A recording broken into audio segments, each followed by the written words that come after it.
ശരി, ശ്രീ രാധാകൃഷ്ണൻ പട്ടന്നൂർ, അത് ഡിവൈഎഫ്ഐ ഞാൻ ആദ്യമേ തന്നെ പറഞ്ഞല്ലോ.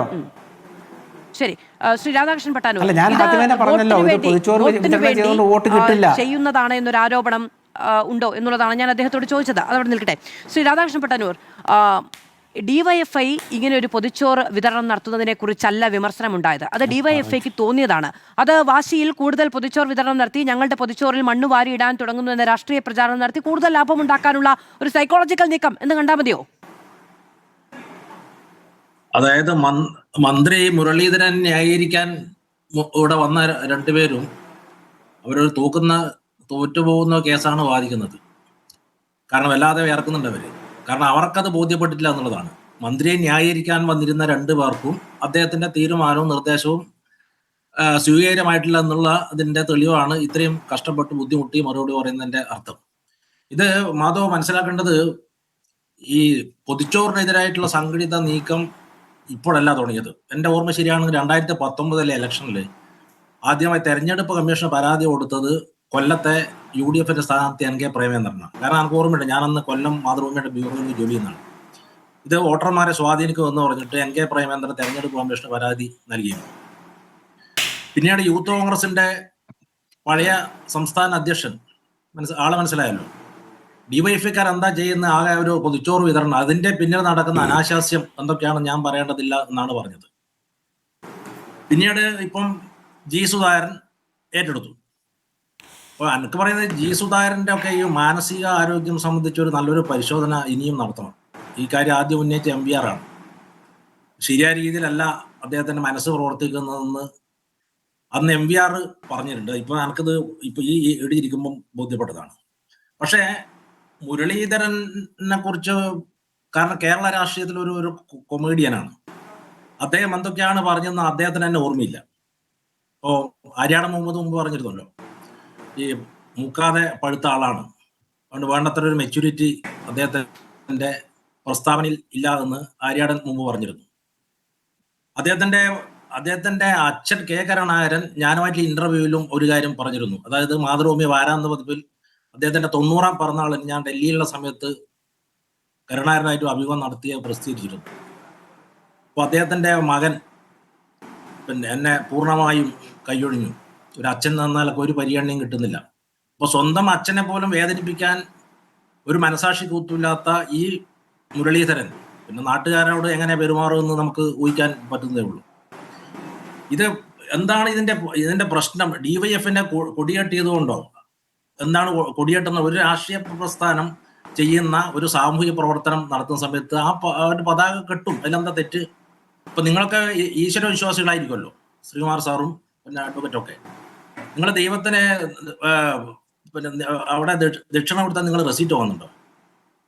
ഈ ക്ഷേത്രങ്ങളുടെ മുമ്പിലെല്ലാം കൊടിമരവും അതുപോലെ തന്നെ പല സംഭാവനകളും പിന്നെ നിർമ്മിതിയൊക്കെ ഉണ്ടാക്കുമ്പോൾ അത് ചെയ്തവരുടെ പേര് അവർ കൊത്തിവെക്കുന്നുണ്ട്. ഒരു സാമൂഹ്യ പ്രവർത്തനം നടത്തിയതിൽ അയാളുടെ പേര് കൊടുക്കുന്നതിൽ എന്താണ് തെറ്റ്? ഇതെന്താ നിരോധിക്കപ്പെട്ട ഡിവൈഎഫ്ഐ എന്ന് പറയുന്ന നിരോധിക്കപ്പെട്ട സംഘടനയാവുന്നല്ലോ.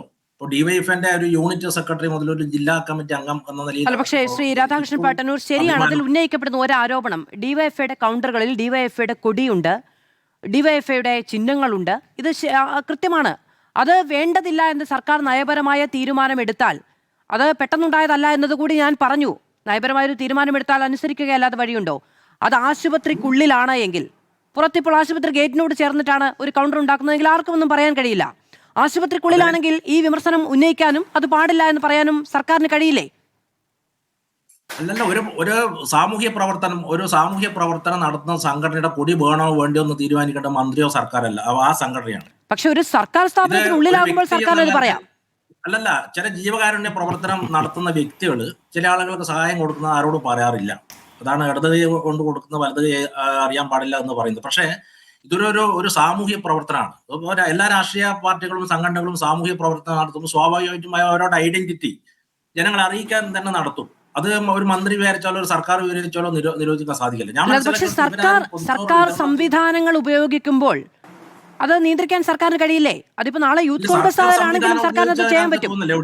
ഇപ്പൊ ഞാൻ കുറെ സ്ഥലത്ത് പോയി അതിൽ പിന്നെ കാണുകയും റിപ്പോർട്ട് ചെയ്യുകയും ചെയ്തിട്ടുണ്ട്. പക്ഷേ ഈ ആസ്പത്രിക്കുള്ളിലേക്കൊന്നും എവിടെയും ചെന്ന് വിതരണം നടത്തില്ല. അവർ വണ്ടി പുറത്ത് നിർത്തും, ആൾക്കാർ നേരത്തെ ക്യൂ നിൽക്കും, അവിടെ പോയി ആളുകൾ വാങ്ങും, അവരുടെ അങ്ങനെയൊന്നും ഡിവൈഎഫ്ഐ പോലും അവകാശപ്പെടുന്നില്ല.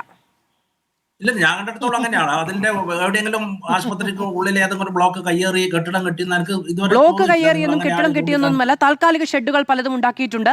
അതിൽ അത് നിരന്തരം ഒരു സംവിധാനം നടക്കുന്നത് കൊണ്ടാണ്, ഒരു ദിവസം പോയി കെട്ടുന്നത് കൊണ്ടല്ല, നിരന്തരം ഒരു സംവിധാനം അവിടെ നടക്കുന്നു എന്നതുകൊണ്ടാണ്, നിരന്തരം ആളുകൾക്ക് ആശ്രയമായി നിൽക്കുന്നത് കൊണ്ടാണ് അവിടെ ഒരു സംവിധാനം വേണ്ടുന്നത്, ഒരു ആവശ്യകതയുടെ ഭാഗമായിട്ടൊക്കെയാണ്. പക്ഷെ അത് വേണ്ടതില്ല എന്ന് സർക്കാർ തീരുമാനിച്ചാൽ വേണ്ടതില്ല എന്നത് തന്നെയാണ് നിയമം. അല്ല, മന്ത്രി അതല്ല പറഞ്ഞത്. അങ്ങനെയാണെങ്കിൽ അതിന്റെ നിയമ നടപടി സ്വീകരിക്കണം. അങ്ങനെ അനധികൃതമായ കയ്യേറ്റം ഉണ്ടെങ്കിൽ അത്തരം നിർമ്മിതി പൊളിക്കാൻ നടപടി സ്വീകരിക്കണം. അല്ല, അക്കാര്യത്തിൽ നിയമപരമായ നടപടി സ്വീകരിക്കണം, സർക്കാർ നടപടി സ്വീകരിക്കണം.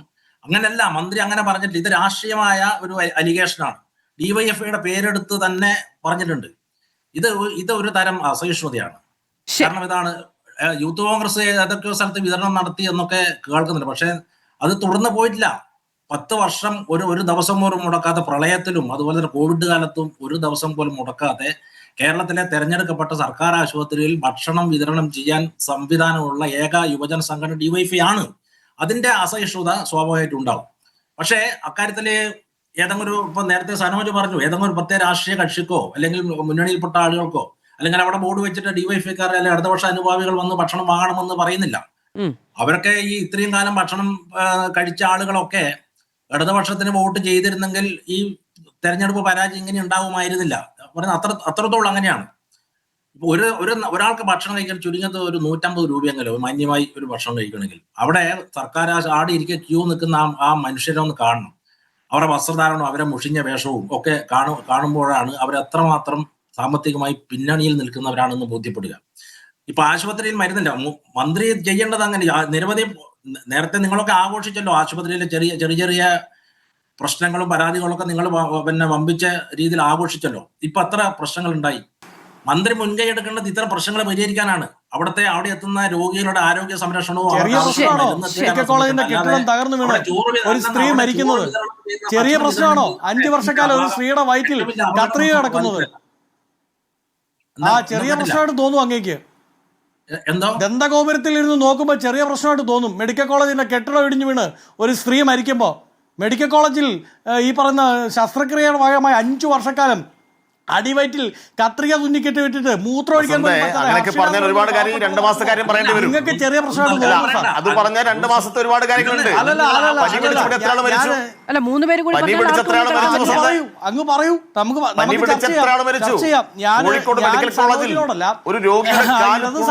എന്ന് പറഞ്ഞ് മന്ത്രിയെ പോലും എന്ന് വിളിച്ച് മണ്ഡലം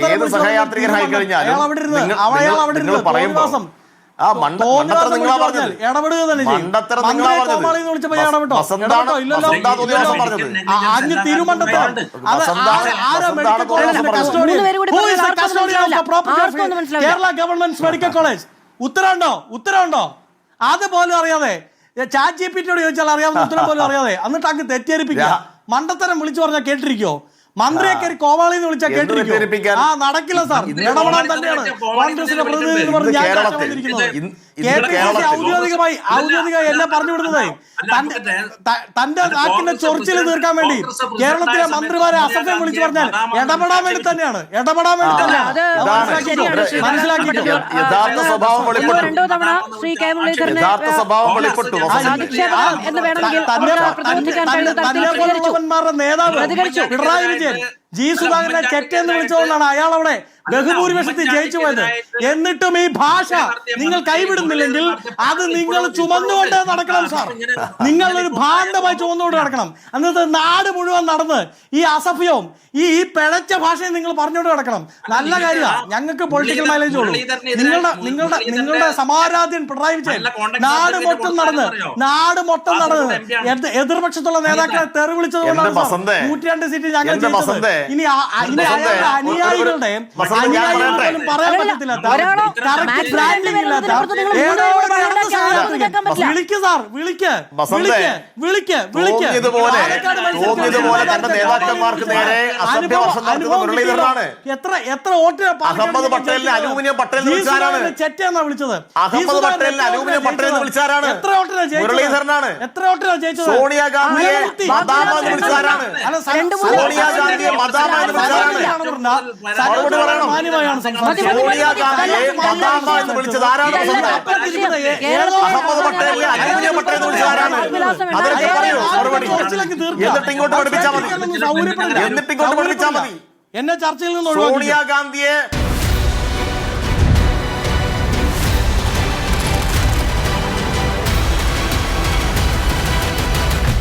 Debate with Madhu Saji.